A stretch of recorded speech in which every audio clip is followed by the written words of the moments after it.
This guide explains how to use private browsing, or incognito mode, in Safari to ensure your activity isn't recorded in your browser history.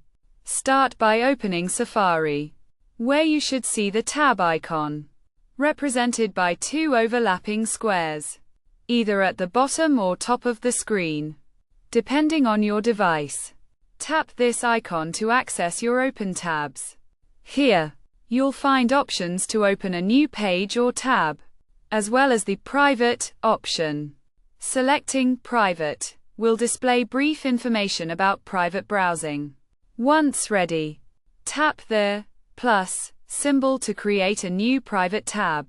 Any websites you visit in this mode, such as google.com, won't be saved in your browsing history. If you don't see the private browsing option, you'll need to adjust your device's settings.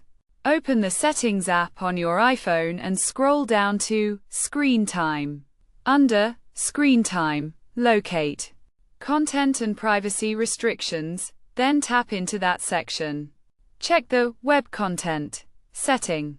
It may currently be set to Limited or Approved Websites Only.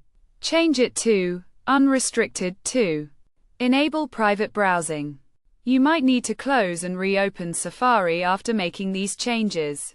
To switch back to normal browsing, access your tabs or pages and select Start Page.